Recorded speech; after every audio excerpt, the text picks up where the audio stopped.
नमस्कार, मी पंजाब डक हवामान अभ्यासक मुक्काम पोस्ट गोळी धामणगाव तालुका सेलू जिल्हा परभणी। तुम्ही काय करा, 21 तारखेपर्यंत तुम्ही तुमचं सोयाबीन काढून घ्या, कारण की राज्यामध्ये 21 तारखे ते जवळपास 2 ऑक्टोबर पर्यंत मुसळधार पाऊस पडणार आहे।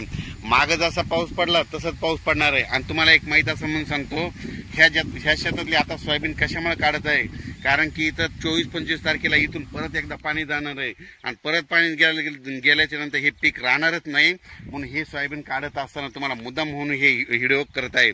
म्हणून तुम्ही देखील काय करा, 21 सप्टेंबर पर्यंत तुम्ही काय करा, तुम्ही तुमची सोयाबीन काढून वळे लावून ठेवा, कारण की राज्यामध्ये 21 सप्टेंबर ते 2 ऑक्टोबरच्या दरम्यान 10 दिवसामध्ये खूप पाऊस पडणार आहे, मुसळधार पडणार आहे, ओढे नाले वाहणारा पडणार आहे, नदीला देखील पाणी येणार आहे, वड्याला देखील पाणी येणार आहे, काही काही ठिकाणी पुलावून देखील पाणी जाणार आहे। म्हणून हा अंदाज लक्षात येतात। पण राज्यात एकंदरीत परिस्थिती बघायचं झालं तर 21 तारखेला तो पाऊस पूर्व विदर्भाकडे येणार आहे, तिथून लगेच ते पश्चिम विदर्भ, त्याच्यानंतर मराठवाड्याकडे येणार आहे।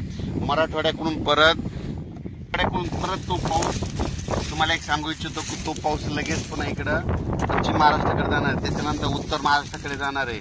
म्हणून हा अंदाज लक्षात येतात। माझी सर्व शेतकऱ्याला सांगू इच्छितो की राज्यामध्ये आता जवळपास म्हणजे 21 तारखेपासून म्हणजे पाऊस तो पूर्व विदर्भ, त्याच्यानंतर पश्चिम विदर्भ, त्याच्यानंतर मराठवाडा, त्याच्यानंतर पश्चिम महाराष्ट्र, उत्तर महाराष्ट्र, कोकणपट्टी, खानदेश, म्हणजे हे पाऊस जवळपास 2 तारखेपर्यंत सगळीकडे धुमाकूळ घालणार आहे। म्हणून हा अंदाज लक्षात घ्या। आणि तुम्हाला एक सांगू इच्छितो, आणखीन लातूरकडे म्हणजे मांजरा धरण आहे, तर त्या धरण देखील ह्या पावसामध्ये 30 तारखेपर्यंत भरून जाणार आहे। म्हणून त्यांच्यासाठी आनंदाची बातमी, माजलगावचं एक धरण भरायचं